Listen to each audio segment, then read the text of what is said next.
Since Justin has been on board with us at Hard Nose, we have figured out how much Broadhead Decals means to the sport of demolition derby.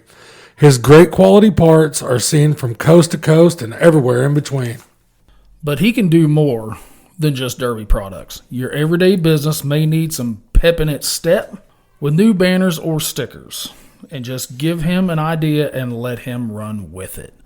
Whether it's business related or just want to look badass in the winner circle, let Broadhead Decals work for you.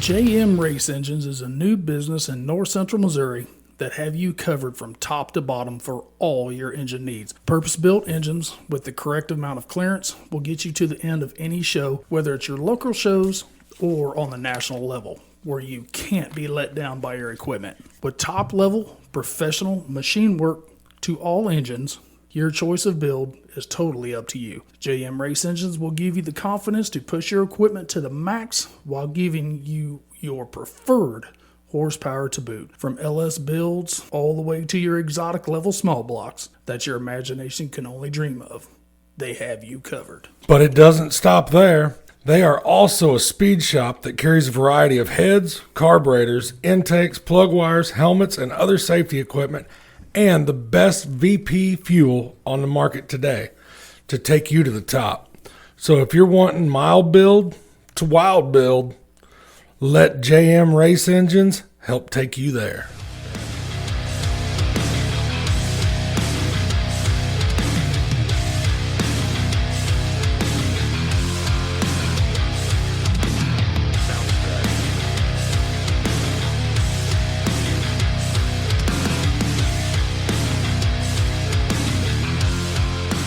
Ladies and gentlemen, Hard Nose Derby Podcast, we've got some shit to talk about. Any more springtime in this great nation of ours, we have a lot to talk about. You aren't wrong. You aren't wrong. We didn't get to watch it together. Nope. But we've got to talk about it. You watched it in real time. I watched it after you got done watching it. Start with Wicked. I'm going to start off with some controversy. Why? I knew that's where you're going to start, and I completely agree with it, but why? Why at all national level shows there has to be this type of controversy? Well, I'm telling you right now that I think some of it is the fight to get to the track, the fight to get through tech, and the fight to win that money. Yep. Yeah, I mean, I don't. Is it about money at the Wicked Team Show? I don't think so. I mean, that's only paying like $10,000 to win, right? For the world teams. No, but there's a lot of bragging rights that has come with that show. There is. Yeah, you're the baddest motherfucker on that weekend. Yeah, and you get to hold that title. Yep. Until next year. Yep, until the next March. So let's get right into it. The rule discrepancy. I talked to a couple of the guys, one on each side of the fence on this. Both of them were arguing the same point, just opposite directions. Yes. And it comes back to that age-old question: do you play the gray areas in the rules? And how far should those gray areas be let go? Well, hold on, I got a question before you answer that. Let's start it this way, because this will be easier and it won't be incriminating, and we're not going to talk bad about our people. We worry about incrimination. We really do. What are your thoughts whenever the rules say these are the rules, don't read into this? If it doesn't say you can do it, or if it doesn't say you can't do it, doesn't mean you can. That's still, I mean, years around here, the rules would say there is, just like you stated, there is no gray areas. There is. I don't give a fuck what you're building, pulling tractor, pulling truck, derby car, race car. You are going to push every possible spot that you can. 100%. I think that gray area is vague to the extent of when it's an important part, it can't say that. It has to say what you can do and what you can't do for important sections. I agree with that. Lower engine cradle. Yes. Okay. You can run a lower engine cradle. Almost every rule I've ever seen tells you what motor mounts you can run. And if you can or you can't tie it into anywhere. Right. Pulley protector. Mm-hmm. And where within parameters, I'll go that route, of where the motor mount has to be. Yep. And in no way, if you're running a pulley protector, that you can tie the stabilizer bar or the center link into it. Correct. That is a very important piece of the puzzle when a builder is going down that sheet and looking at those papers. Well, especially if you are running a mid plate and a lower cradle and a pulley protector. Well, you know just as well as I do, you want that to go back as far as you can get it. Well, you've got a full cradle minus the halo. Right, and the DP. Yeah, I mean, it's... I think. I mean, we've been in the discussion. I think the technology and everything and the parts that these guys have available to them, you have to break down those rules in those important sections. Well, what was I having issues with whenever we were promoting in our rules? The rear end thing. Mm-hmm. Where do you stop the rear end bracing? You know, as far as a pinion brake protector. Mm-hmm. Are you letting them tie it into the package tray? Or are you letting them put toast on there? Right. You know, control arms? You know what I'm saying? So is that something that these promoters, in your opinion, need to start looking at as far as parameters of your bracing? Yep. And you think there needs to be go measure a postal rear end or an A to Z and like their Gen 2 or whatever. Oh, yeah. And stop it there. Yep. Yeah, it just has certain, like I said, in my opinion, in certain sections there just cannot be any gray area. Rear end mounting is 1. Yep. Engine mounting is 2. Transmission is 3. Bumpers 4. And firewall. Yep. Yeah, they say because instead of, and like I said, I may catch some feedback on this, whatever. That's why we do this. 100%, dude. We sort through the shit people don't want to talk about. Mm-hmm. I mean, they do, but they don't want to. They don't want to talk about it. Facebook will tell you they do. Right. Why focus on the 5-on 5-off weld on your door? You know, let's go deeper into that. I've never seen welds on a door, 5-on 5-off. Win a derby? Win a derby. No. I've never had anybody come up to me in the tech line and be like, that motherfucker's door has 8 inches of weld on it, and I want him loaded. Ever. Or cut that shit now. Yeah, no, never. Trunk lid. Same deal. Oh, it's got 8 spots of weld on it.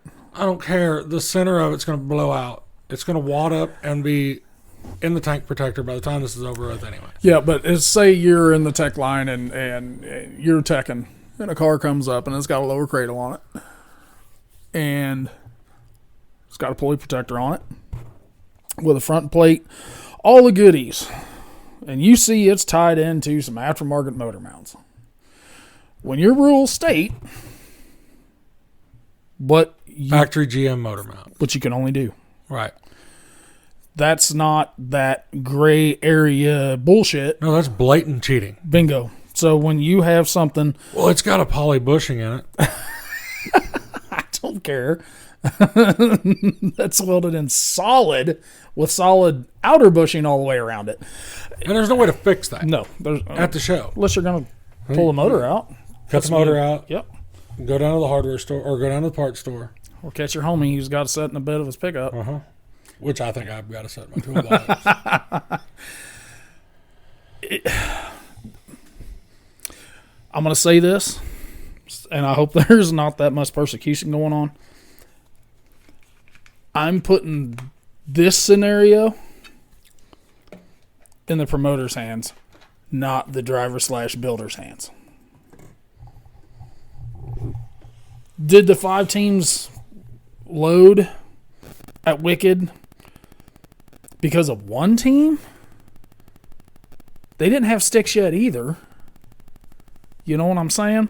So when you have that opportunity, here comes Steven pulling through the tech line at Bristol, okay? Steven gets a stick his first time through Bristol. Okay? You see a couple cars that you're like, holy shit, it's got this and this and this and this and this done to it. I didn't see that in the rules. Did you load it? No. Fuck no. You didn't load it? No. Did I know that I was pulling out on the track with something way underbuilt? Bingo. And you know why? And I'll 100% admit this, that the stuff that I seen, and even the guys, like, dude, everybody was cool shit down there. They showed me. The other guy that won the shit in a metric GM, we had the same car. Correct. He showed me what he did, and it was inside the rules. Was it a gray area in the rules? 100%. Did he have them beat on it with the gray area part? Yes. So that's where I have the problem. Like, I don't mind running against that stuff because I learned a lot. And what he did was not cheating. No. Just playing with it. Because I had the same opportunity. It wasn't something that he was like, he texted them and they were like, I don't know if you can do that, or, you know, there was nothing in there stating that you couldn't use your plate that way or this or that. And I'm telling you right now that he would be 100% open with anybody that called him on it or wanted to know what he did, because it was brilliant, in my opinion, because I never went that direction with what he did. Me and you have spoke to the point, you know, if going around some certain individuals in this sport, their mind works different. Would you agree? Oh, 100%. Okay. Their mind works different. So just as we talked to Pete Hansen. Yeah. Pete is known for dissecting a set of rules to find those areas that gives you an advantage. Okay? But the other 140 dudes that were at the same show could have went through the same set of rules that Pete did, dissected them their way, and then you got to prove it when you go through the tech line. So, and there is things that I've pushed that, you know, that other people, whenever we went and ran Peoria, that they didn't think about. And it was because I spent hours looking at this car, sitting in the shop. While I was tinkering with, you know, housekeeping on wires and stuff, I was like, you know, I think I can do this.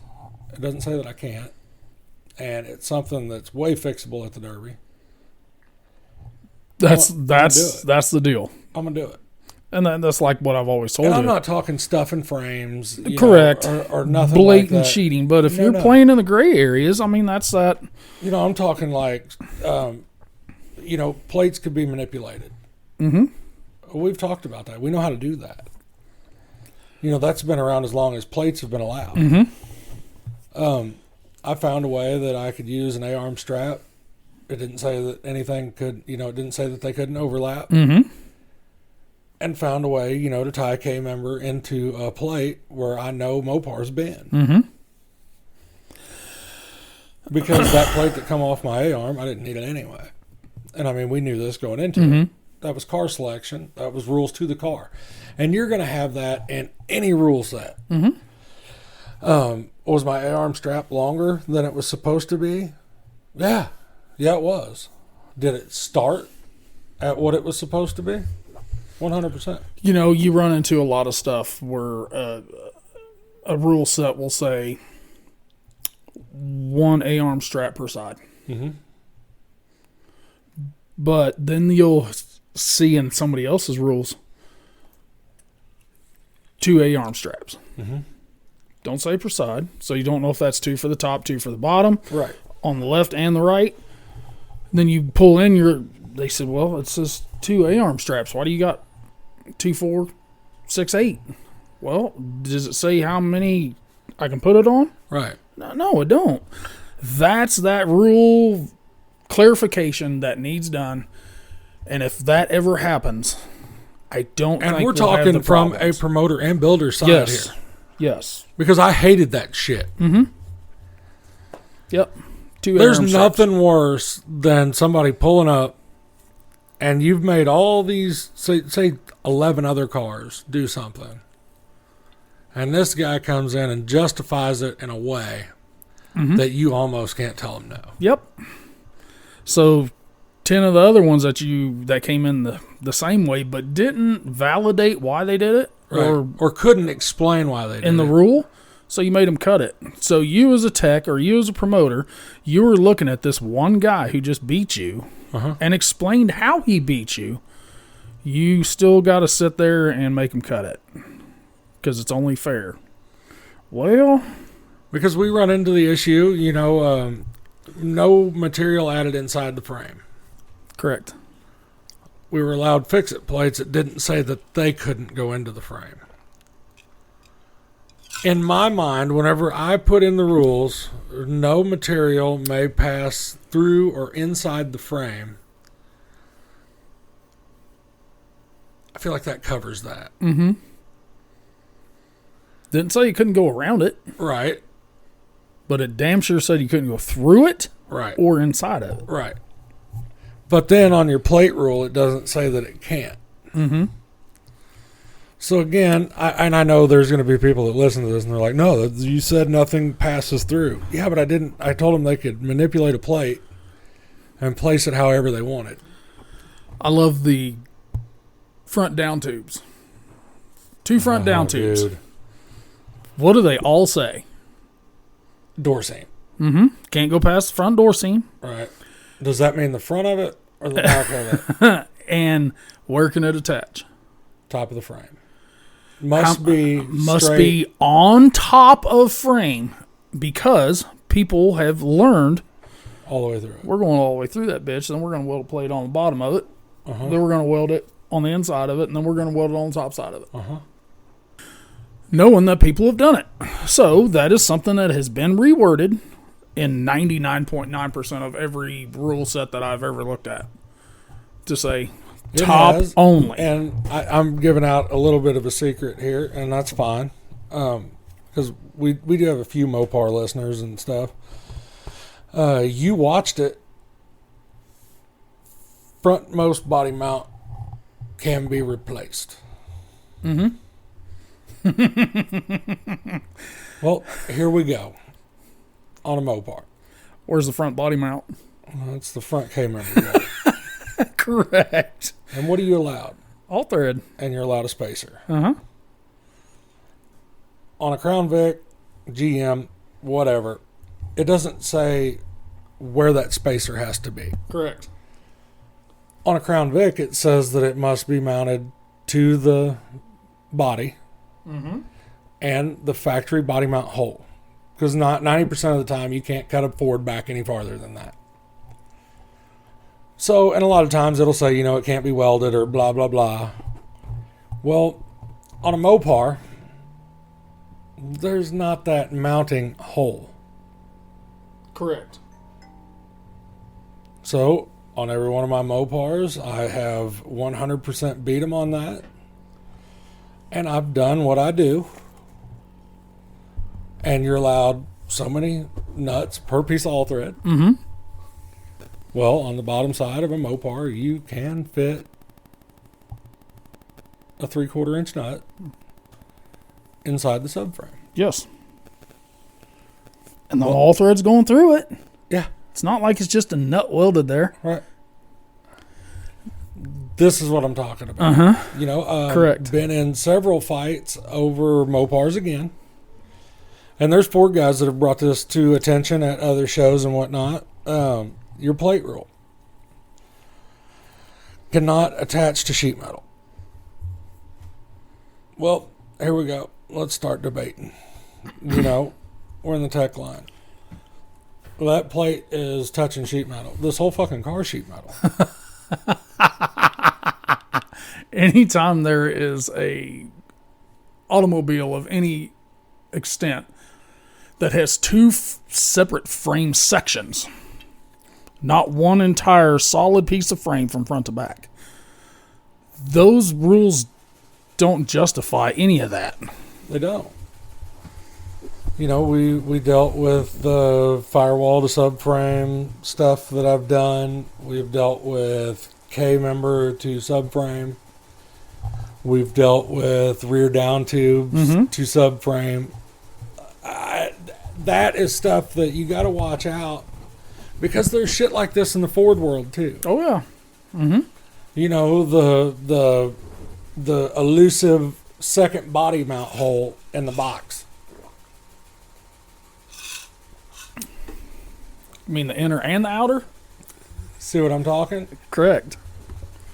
Yeah. So, promoters, I'm just going to sit here and say this. Do better. Well, and I'm going to tell you good luck. Yeah. Yes. Because if this is the age-old fight when it comes to this shit, where do you stop before you've got a book? You've wrote a novel on rules. And, because builders are going to build. Correct. PJ said it straight up in an on-track interview. Yep. For the world to hear. Yeah. In not so many words, do better as a builder. Yeah. Take that time. Break that shit down. Find those spots. Well, when you're running against the caliber driver that shows up to Wicked, and I'm not just saying PJ, Adam, Craig, Phil, Brandon Palmer, Tillery, Jordan Faust, Harry Hatton, yes. Those guys know how to build. Like Harry, it's not like he doesn't know how to do what was done down there. Mm-hmm. Because if somebody doesn't think that he's capable of that, they're insane. Yeah. The dude knows how to weld. He knows how to build a car. Oh, yeah. His decision as a driver to load up, I'm sure that was a team decision. You can either love it or hate it. You can respect it, or you can talk shit about it. The decision was made as a team. So a little bit of that, I guess them as builders were standing on business as far as their thoughts on the rule interpretation from the tech. Right or wrong, win, lose, or draw. I'm saying that you've got to look at it from both sides of the fence. Am I closer with PJ and them than Harry? 100%. Yeah. But you've got to see where the justification is coming from their side on either end. But when we talked a couple weeks ago, when we're talking about, call-outs, they got called out. They accepted the call-out. I don't know if it's all these people who are listening are taking heed to what was said. But I think if there was no call-outs, and I think it was just heat draws, right, there wouldn't be as much bullshit going on after Friday than there was. I can tell you right now, I knew what EPR's, how do I want to word this? Without being incriminating? I knew what their mission was headed to that derby. Yep. Yes, sir. If I would have gotten called out outside of, because EPR didn't call anybody out until there was one team left. Right. Which I figured they'd be the first motherfuckers to call somebody out. Right. But they weren't. But knowing what, man, I don't know that it was even a secret of what they were going down there to do. Because there was no talk of them going down there and saying, we're going to dominate this and win it. No. Not a drop of it. Nope. Adam and PJ both said, we are running with our dads. We're going to go fuck shit up. And Bingo. That is not me making shit up. That is 100% what come out of their mouth. Mm-hmm. Knowing that, and being called out, I would have unloaded my shit. I would have run it. Bingo. What did we say? What have we said for 2 years? And that is no disrespect toward the guys that loaded. You know, that is 100% their decision. They have that right. I'm just saying that me personally, I would have taken the track, taken that ass kicking, if I got it. Because that's what, you know what? Just an ass whipping. Right. That's all it is. And that's not necessarily saying that you're going to take it. No, because Trevor Jones, I've never seen Trevor Jones ever lose a transmission during a derby. Guess what? lost transmission. Happened this fucking weekend. Could have done the same thing. Mm-hmm. PJ could have dropped the transmission against OTF or whoever, OFL, no, OTF, I believe. Yeah. PJ could have dropped the transmission, which we all saw his headers were so red they were translucent. And that had to have been a timing issue. It was. I got to talk to it was her. a timing issue. Because my wife and I were sitting there watching this, and she's like, what's going on? I said, that has jump time. Mm-hmm. And it's burning all of it. Yeah, it didn't hurt the motor. No. He did verify with me on that this weekend through text. Said motor hurt, ? Jump timing, ? He said, no, sir, yes. And and it looked like that he got her dialed back in. Yep. Looked like he got her timed. Yep. And I would say there was some resetting of the carburetor Believe so. that went on, Mm-hmm. just because it needed just a little bit more fuel. Here's the deal. Because it was burning a lot of imaginary fuel. If you are sitting there, and if you're a consumer, okay, if you're sitting on the couch or, at your buddy's shop watching this shit on pay-per-view, one show this weekend was, we say it, huge national level. One show was that, I'd call in those quotations, Semi-pro. yeah, And I'm not saying Triple A ball. I'm not saying that Wicked is any less of a... No, I'm not saying that. But as a consumer, you're sitting there watching that. Which one would be more fulfilling for you to watch? One, is it because you've got a bunch of fucking loose cannons out there that are just wide open?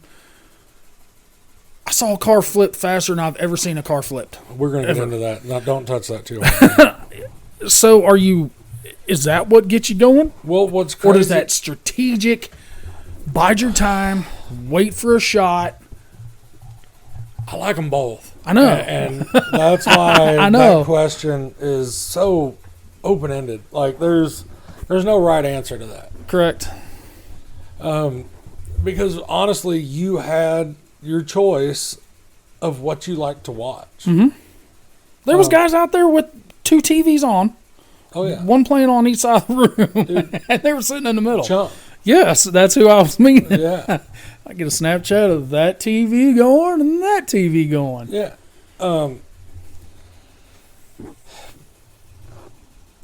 I knew what the pace was going to be at Wicked. Mm-hmm.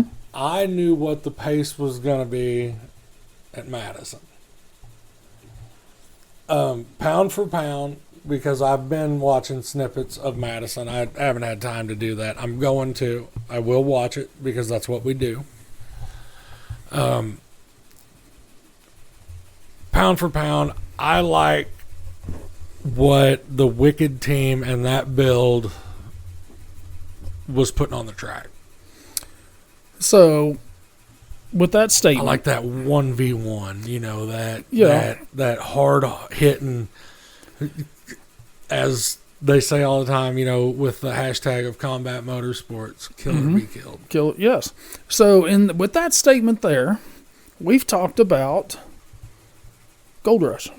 Yes. Okay. team setting, wide open. I understand a different build from the light mod side to a street stock build. But is that the justification?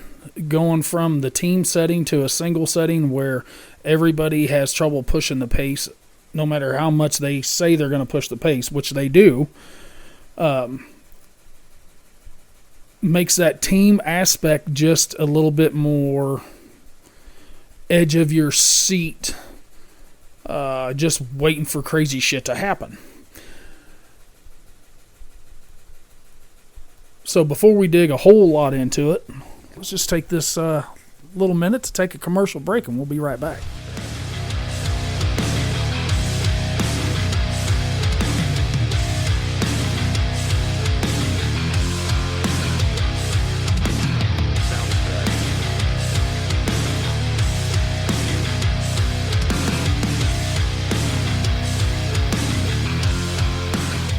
DerbyNation.tv is your one-stop shop for your Demolition Derby pay-per-view needs. With a schedule like no other, you can catch all the shows you want to watch at the touch of a button from the comfort of your living room without leaving your house. But pay-per-view derbies aren't the only thing that they can get you. You can also carry a monthly subscription to watch the ever-growing Derby Builds, where you get all the behind-the-scenes action on different build processes with the Derby Builds team, including team show cars and even some national level youth builds. And if you can't make it to that big show in person, go ahead, host that shop watch party, and let DerbyNation.tv bring excitement of Demolition Derby action straight to your shop live on your TV.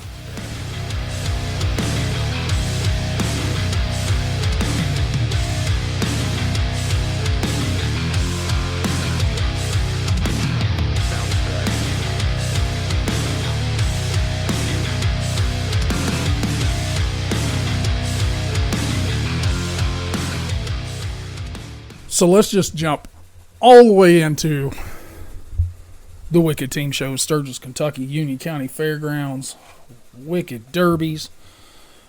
Woo, buddy.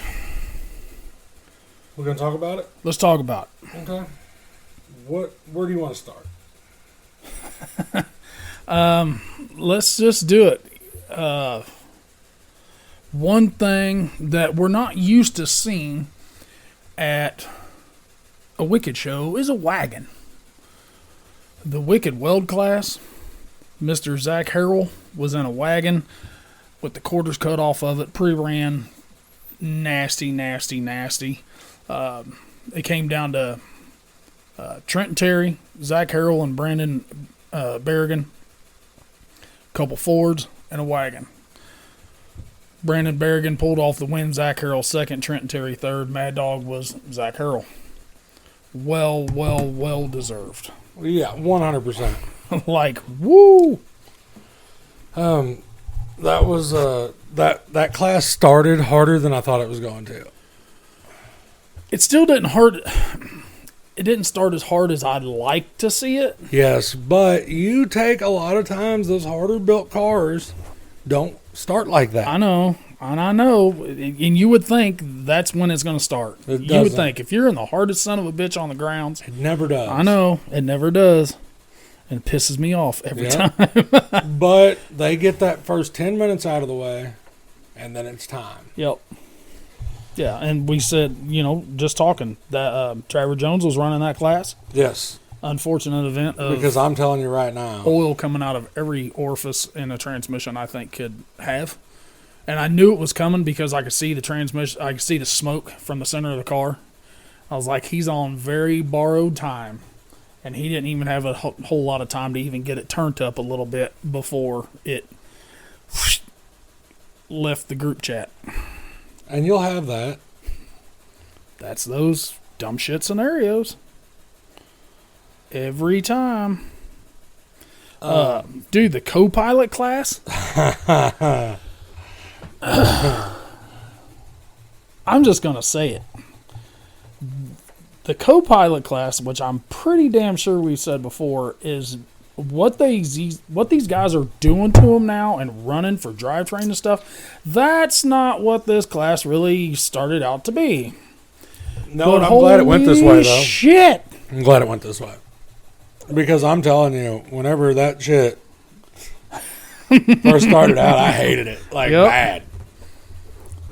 There was a little car, had EPR on the side of it. Floyd, baby.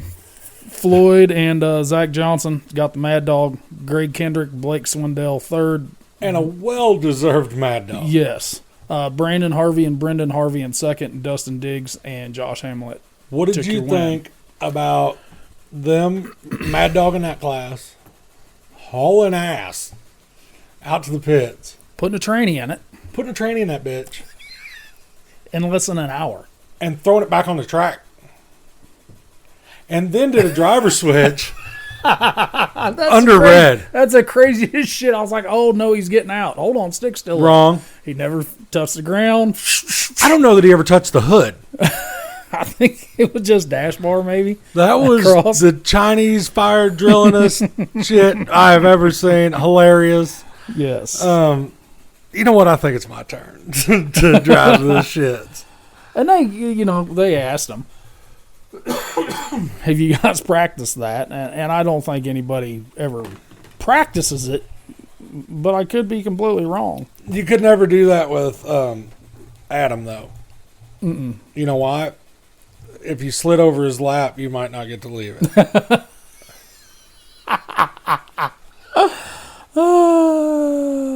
Like if him and PJ tried to do that, they'd be locked up like two dogs. That they would. That they would. But no, these... we had a buy team. Yep. And the team in the world class. Man, nobody ever wants that either. No. I mean, I never heard from them whether it was something they wanted or not. But almost in that team setting, and whenever you're running heats, you almost want to run. Well, it's easy. You got to buy. Now you have a target on your back. Well, and it's not just that, dude. What if something's a little fucked up? Mm-hmm. You're not going to know until the feature now. Yeah, until money time. Yeah, and money time. And I understand that, you could draw that shitty heat where it's hard and you junk everything. But it's almost a risk that you're willing to take. The team that got the buy, they're not really familiar to me when I saw names. The team show started out as normal. C's part, couple teams on one end, couple teams on the other. They're doing the little back and forth deal, just a little bit.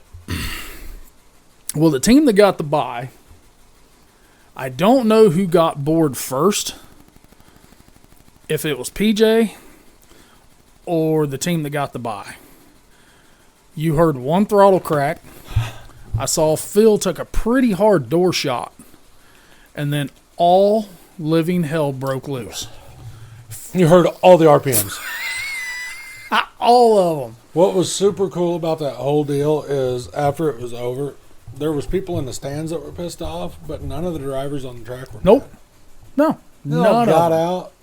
Shaking hands, hugging, high-fiving shit, but leave it to the dumbasses in the stands to start fucking Well, fighting. you know why? And this was stated several times on Facebook. Not that I like to cite shit from there, but to be the best. Got to beat the best. Yeah. The only problem with that is It's hard to beat the best. it's hard to beat the best when there's more than probably just one best out there. Right. You know what I'm saying? Because we talked about, Barber, Tillery, Jordan Faust, Brandon Palmer. Then you have Adam Craig, Phil, and PJ. Where does that best take? And then what's your definition of the best? Well, you've got the hammers, is what you call EPR. Mm-hmm. Not saying that they can't strategically drive. You never get to see them do that because they are straight up going out for the show. Mm-hmm. They are entertainers, Yep. is what I would define them as. In the showcase of all the motor, the hard hits, the crazy pace that they set. Mm-hmm. they're entertainers on that end. And then, like you said, you've got Faust, you've got Palmer, you've got those guys that are entertainers as well. But you get to see that strategy driving out of them. Yes. Yes. Except for Brandon, because he removed old boy's bumper that went. I don't know where it went. It's still flying. I'm not sure if it landed yet. I don't know if it's come down yet. And then, all the way on top of it. But you talk about, like Jordan Faust. Love watching that dude drive. Because it's what we've talked about a million times. Never a wasted shot. Nope. He's trying to knock rear end loose. He's trying to knock a front wheel off. He's Fast. trying to 45 somebody. Fast precision. Yes, 100%. Yes. And he's got the equipment to mad dog it, but he is so good in that driving situation. Like he's one of those guys you could almost put in a lesser vehicle, like a lesser build. Oh, yeah. And still watch him prevail. Yep. Yeah, he'll still be there at the end. Like Adam, Craig, PJ, Phil, you cannot put those guys in an underbuilt car. They're going too fast. Out there and do that. I mean, they're going too fast. Yeah. As all this craziness was assuming on the television, my boy's usually gone on the weekends. I'm hearing my code punched at the door, and I'm like, what the hell? I was like, oh, Bub must be home for some reason. He said, did you see my text? I said, no. And he just happened to be in here when all hell broke loose. I physically jumped. Dudes, I'm fat. I physically jumped out of my seat and was yelling at the TV that I've never saw a car flipped that fast. The world has saw it. The world of Facebook has saw it. DerbyNation.tv played it and replayed it. Adrenaline Junkies had a front row seat. That is that shot that I think a guy kind of starts seeing the car doing a little bit more than what he is wanting it at that point in time, knowing how hard they ran him in the heat. Because their EPR's heat was not that easy. No. And it wasn't. I mean, they hurt their shit to do it. And when that line was drawn in the sand in that feature, once that happened, it was all hands on deck. Because you could see K&P and EPR on one end. The other end, and then, had their guys. And then the buy team was kind of in the middle. And like I said, when that cut loose, it was whew. And you can go back and watch the replay. Adam hit him. You know where he hit him? Dead in the fucking firewall. Yeah. And we've talked about this, geometry was a big factor in what happened there. He was nosed. Yep. Front of the A-arms. Yep. Just enough leverage and just enough speed. And that contoured halo, like the stars aligned for that rollover. And I'm not shitting you, dude. I thought it was going to go plumb back over on its wheels. Like all Adam had to do, all Adam had to do was, if he would have stayed in it just a touch longer, that dude would have landed on his wheels. I sent Adam a text after I figured all the shit was, he was out of the car already, and I sent him a text, and I was like, that's the craziest shit I've ever said or ever seen. And he says, I was going real fucking fast, buddy. I said, yes, and sir, you were. As a driver, Adam's got that mentality and persona as, he's that dude. Mm-hmm. Whenever you do that, your first thought is like, oh, fuck. I hope I didn't hurt that dude. Correct. Adam got out. Yes. And checked on him. And the same thing happened with his highlight whenever he drove completely through that car. And we've talked to him personally on it. He said the first thing that went through his mind. So, fuck, I killed him. Yeah. Yeah. Yeah. When you watch cars flex, the way that these cars are flexing now, I mean, we've said it, something's got to give. And it's usually the driver. Yeah. Yeah, but I mean, and I think we finally got a message. We finally got a message from that. what partook after Yes. that shot with that driver. Of it broke Really some not ribs as bad and- as what I thought. No. Well, when you think death, Right. I don't You think know what I'm anything saying, is. though? But, like, Adam goes out there to put on that show. PJ goes out there to put on Mm-hmm. that show. They're not going out there to hurt anybody. No. Because I've seen some of that backlash. Well, he did that shit on purpose. No, he made a big shot on purpose. His intent wasn't to try to throw the driver out of the car. No. No. Those guys are wanting to hit As hard as they can, as fast as they can. And if you're going to dog them for that, well, you need to go pick a fucking different sport.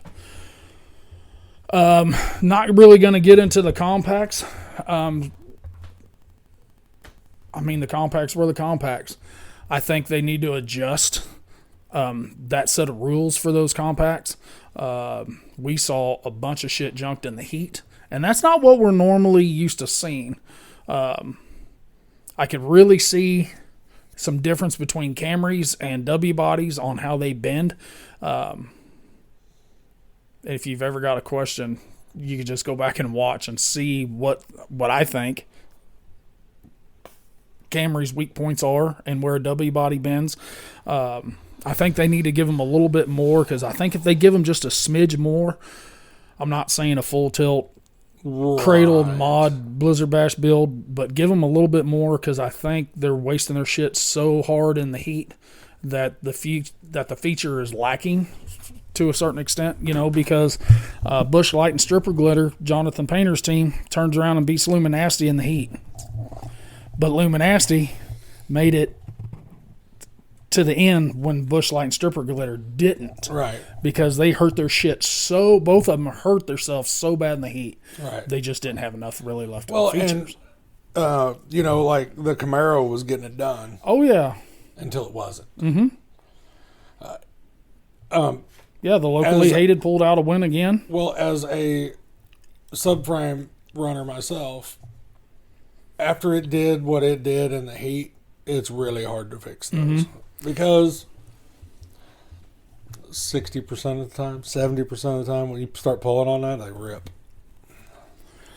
And you know how hard it is to fix Rip frames. Yeah, subframes, not even a frame. Because I will take a ripped frame on a Crown Vic any day of the week over a ripped subframe on a Mopar or something like that. You're not working with much material to start with. That sucks. Yeah, That sucks. I love the discussion we're having. We are going to have to jump in to the other happenings this weekend. Locally hated, congratulations. Yes. I think that's 2 years in a row for that. Yeah. We just talked about Camaros. That's not a very common thing to see down there. Right. Is the Camaros. And that son of a bitch was right Yes. for the locally hated guys. Yeah. He was, whoo, buddy. But congrats to everybody. I don't want to put a stamp on it because I want Oh, to no, talk. no. We're gonna get probably a few phone calls, or Well, gonna have and we got to talk to some more people. I want Yep. I want to get some more into the rule discrepancy stuff. People want to hear about that. People want to talk about it. They want what to know what's going sucks. on. What really sucks is we both know the rule discrepancy. I'm I've hoping that I've it had comes, said pictures. yeah, I'm of hoping rule that it comes discrepancy. out because I want to talk about that. Yes. But I don't want to be that guy that airs out that dirty laundry. Yep. Maybe we'll let them air out that dirty laundry. And I think it'll come out. Yeah. All right, let's go to Madison. Madison, Wisconsin. Badger State And Nationals. We're not going to hit hard on this yet. Nope. We are going to talk about the bad and the good. Track fell apart. Right off the bat. Oh, man, I hate it. I hate it. That is the worst. I know, and I can say this with all confidence, as soon as the first heat run, and what was happening, Chris, Sam, all of them. Pretty sure Chris went over and threw up in the corner. You have to. You have a fist-sized knot Yep. that shows up because there is no quick fix on that. Nope. Stop the Derby as we did in Topeka, Kansas, and put 4 pallets of concrete, or however damn much was put on there. It was a lot. I don't remember. To try to solidify it up. But now we're on so much of time frame and time management. Right. You can't. There was 175 cars signed up, guys. Street stock. Roughly 76 showed. 5X made money and didn't even pull on the track.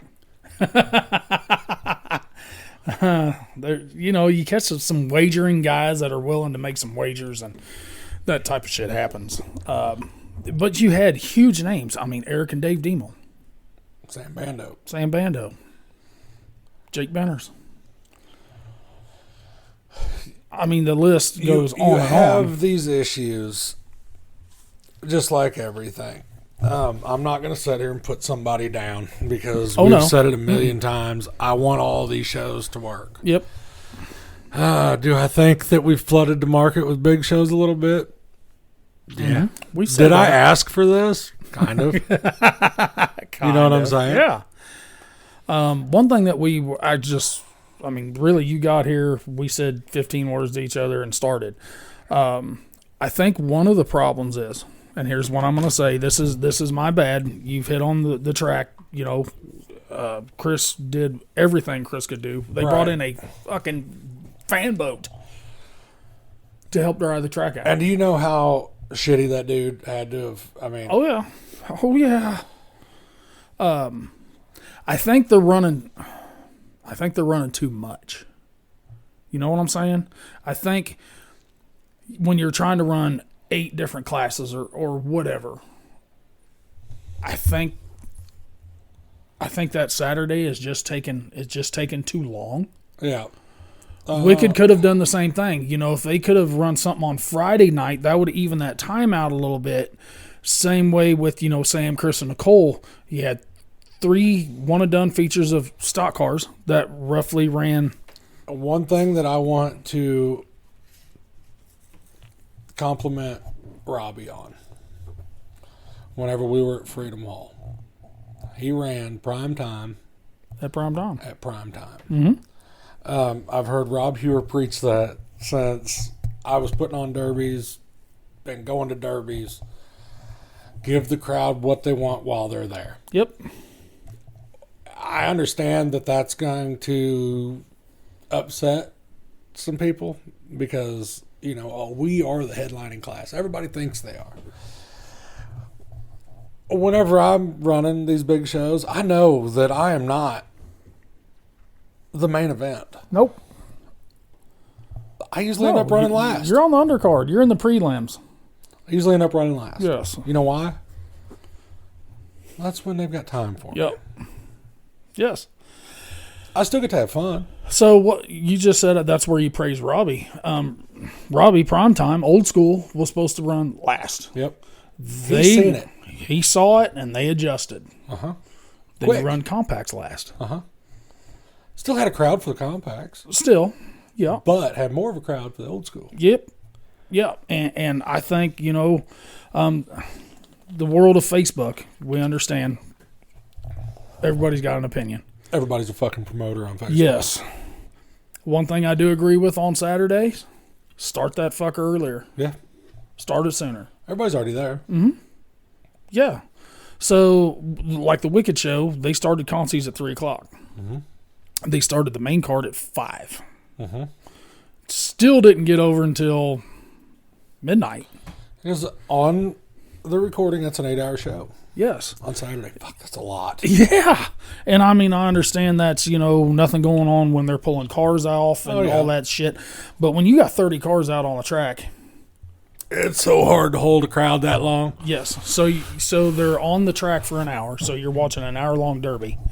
And then you're another 30, 45 minutes of getting those said 30 cars off the track. I'm wondering if and again, this is just me spitballing.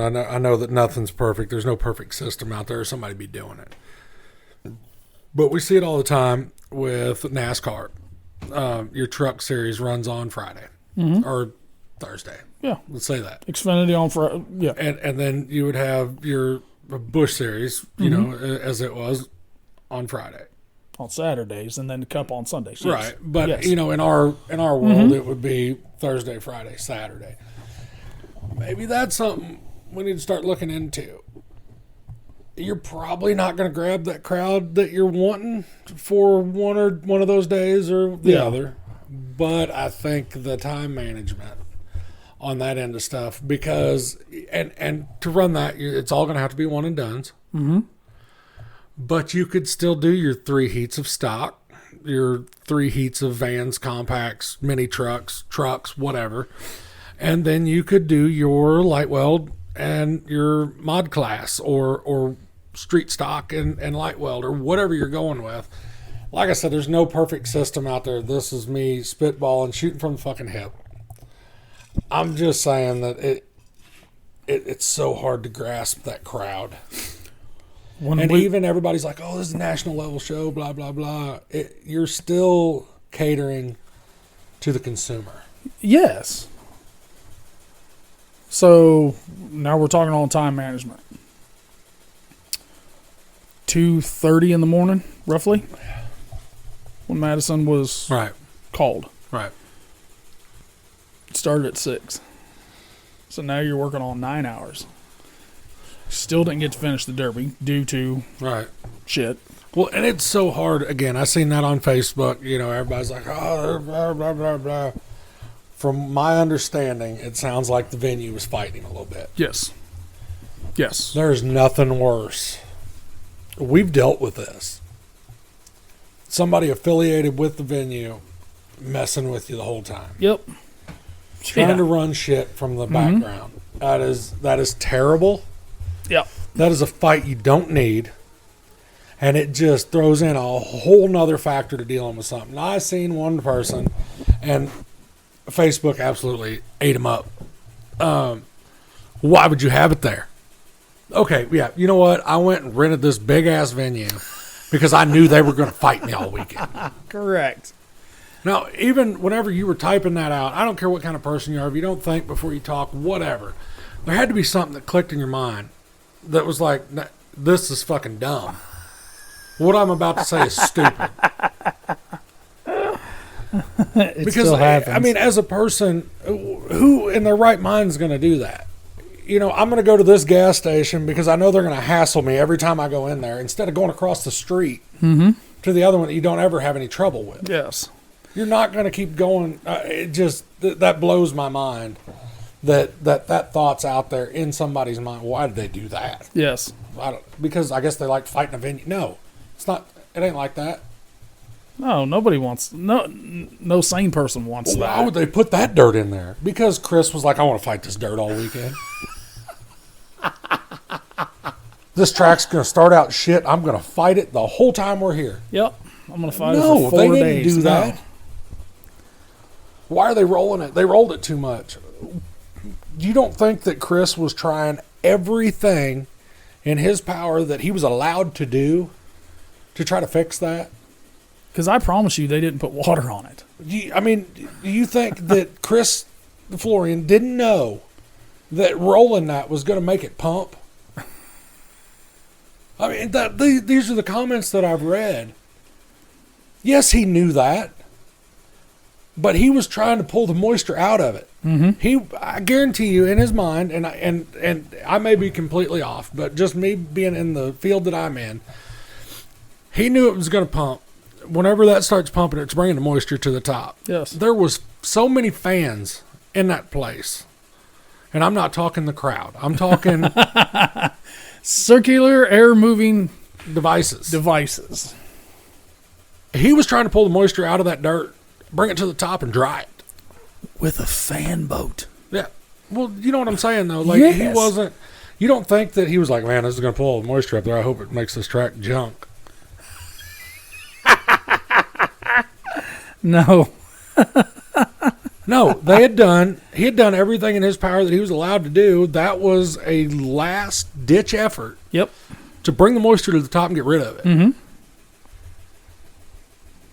Yeah. Instead of having it come up every time they ran, he tried to bring it to the top and dry the top out so that they had something to run on. Almost try to crust it at the top. Well, you got to. What else do you do? Yeah. I mean, it's not like you can call Mount Carmel in to have them lime stabilize that shit and roll it out and wait 3 days for it to be something. Mm-hmm. You don't have that. You don't have that time. Everything that you're doing is a struggle, a fight to try to bring that track back around. Mm-hmm. Demo dealt with it. Yes. Freedom Hall in the past has dealt with it. Yes. Blizzard Bash had it happen. Oh, yes. Florida. Yep. Capital. Every national level event has had. Las Vegas. Do you want me to keep going? Yes. These promoters, these track builders are not bringing this dirt in and being like, man, I hope this track's shit. I promise you they're not doing that.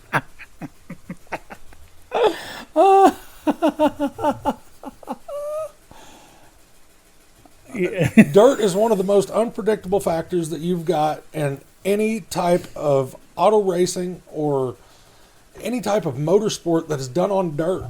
Is the most unpredictable factor in what's going on in that arena. Because what 99% of the time was what's happening is they're bringing in this shit the day before the show. Day 2, whatever. They're not positive what really the consistency of the dirt is and what it has to have. Say you find out it's junk as they're bringing it in. What do you do? Yeah, you can't go buy another $50,000 worth of dirt right then. Because I don't know how many squares or cubic yards that they're bringing in there. It's a lot. But it's not like you can Google search track worthy dirt for sale on Marketplace. In a place that you're not from. Yep. You can go out and look at it. I can go out and look at dirt. I can go out here in your yard. I can probe it. We can send soil samples off months before the Derby. Can you tell me that in the next 2 months after I do all that you're not going to get a shit ton of moisture? Bingo. Or that it's going to freeze and I'm going to have to deal with a frost line? Well, then I've got to go 4 foot deeper. Well, that just changed everything that we just talked about. Mm-hmm. It sucks. It drives me insane that people don't realize what goes into that shit. Because now, and I'm sure that there is people out there, well, I thought Chris DeFlorian was the badass on the dirt side, makes all these tracks awesome. Boys and girls, he is. I've never seen anyone better than DDW. Ask him. I guarantee you there's other people out there that can do what he does.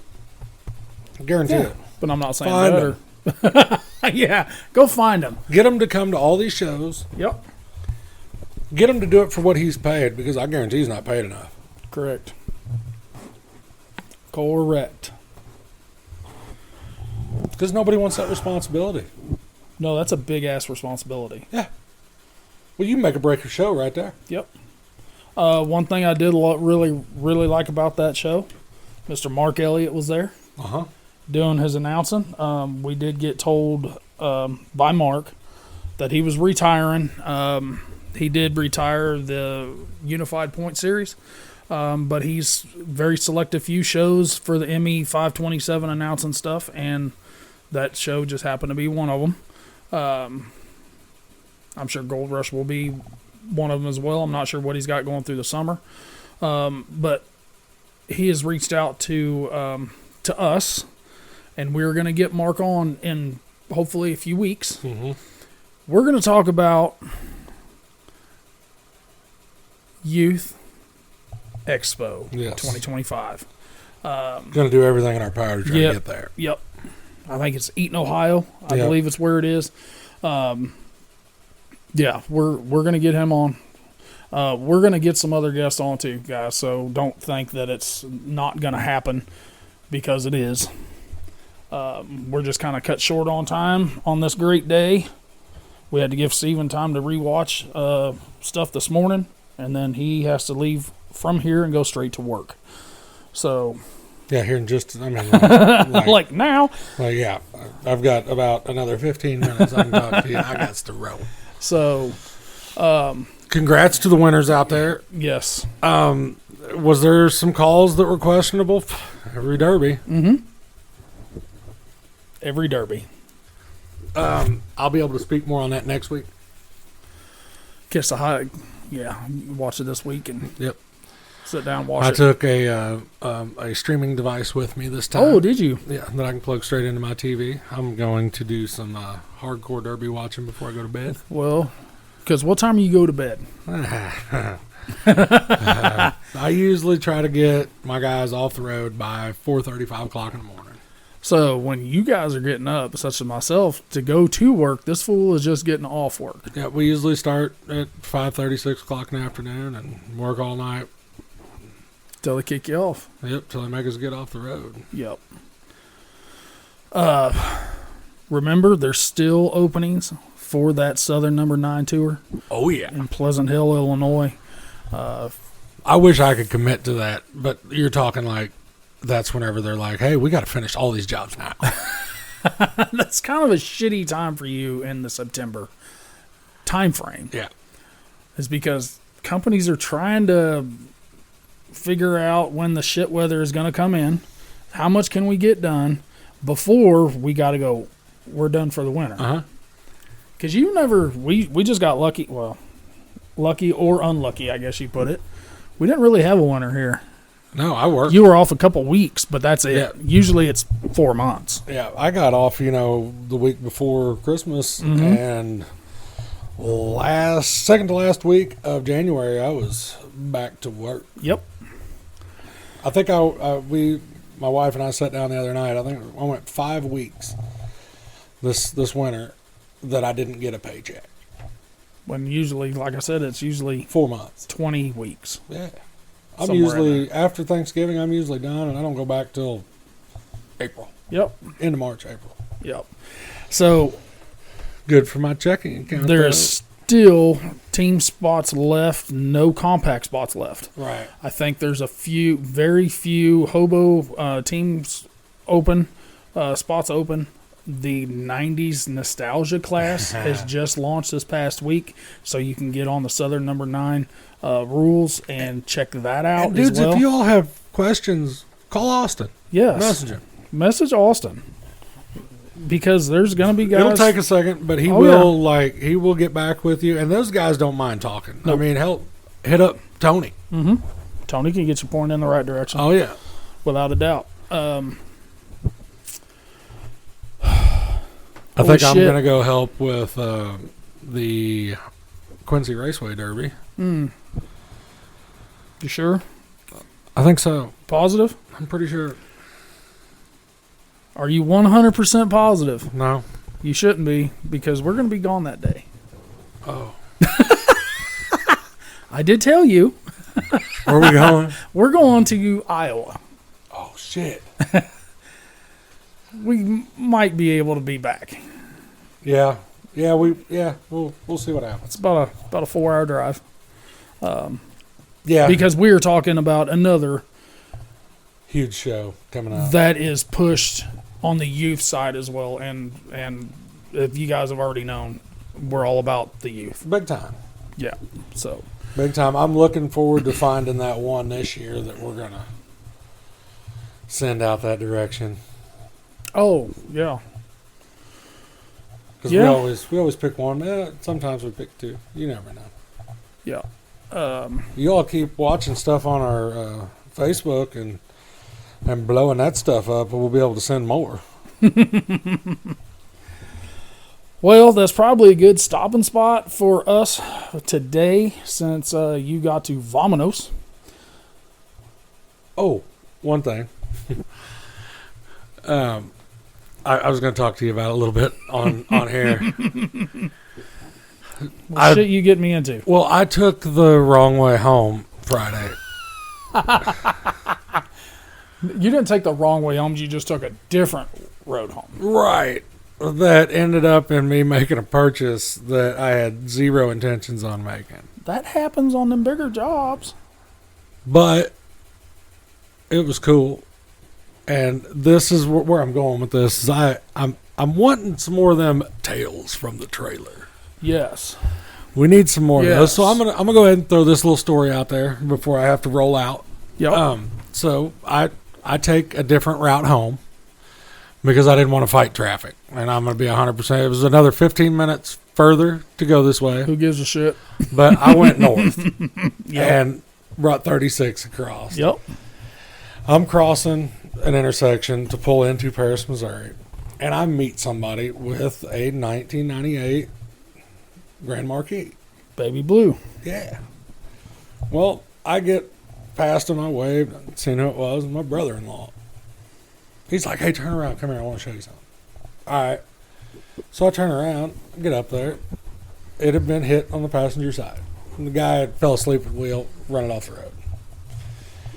I could tell by just driving up on it that the front passenger A-arm, lower control arm and shit Smoke. was bent Mhm. bad. They drove it on trailer. I crawl around under it, looking at it, look at my normal spots, black frame. Touch of flake on the driver's side at the gusset. He's like, we're headed to the scrapyard with it. Tow bill was $400 and some.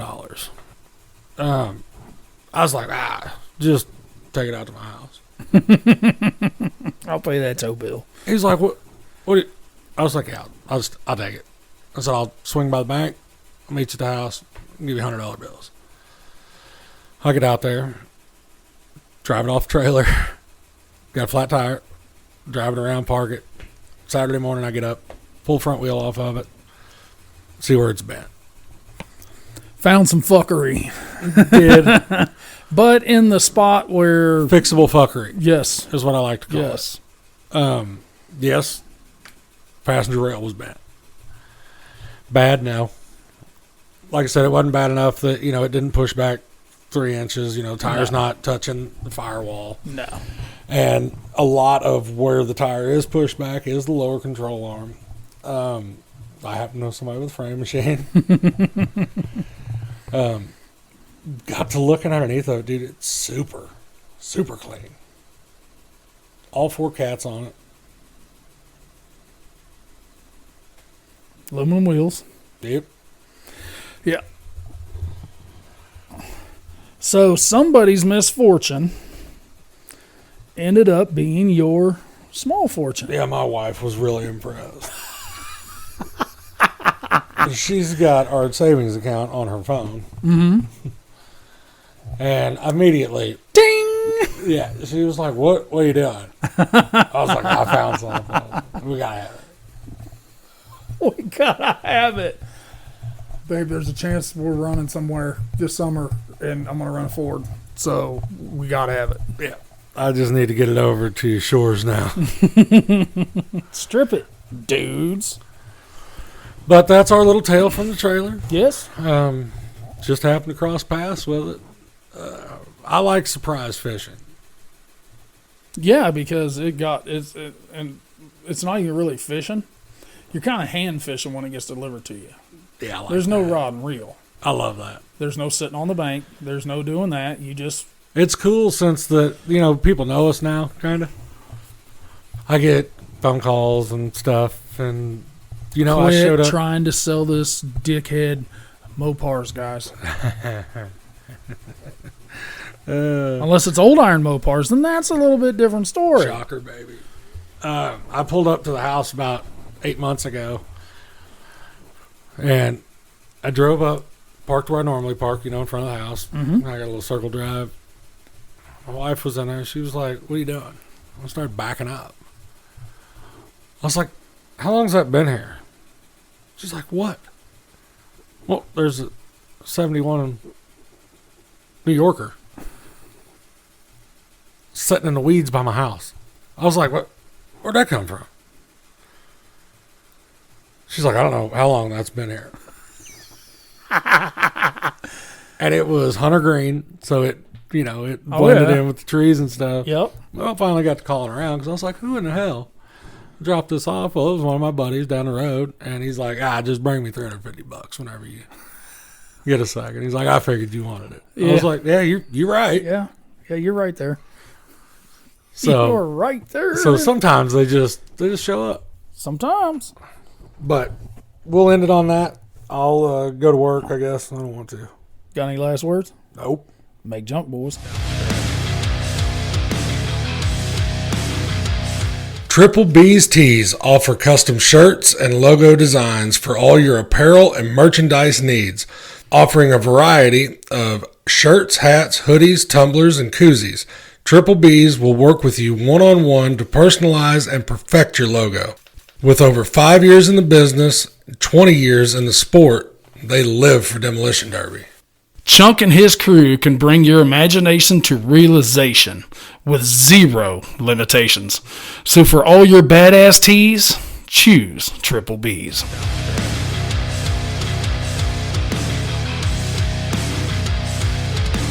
Fisher Built. Fuel tanks are the next generation of fuel tanks on the Demolition Derby parts market to date. With stainless steel construction, every tank is internally welded, braced, baffled, and pressure tested, with 2 standard size options available. Fisher Built tanks have you covered. From your local county fair shows all the way to your national level events, where you need maximum fuel capacity and structural integrity to get you to the end. If you are in need of a next level design tank, or you just need a second fuel tank for your new setup, give Fisher Built a chance to earn your business. You won't be disappointed.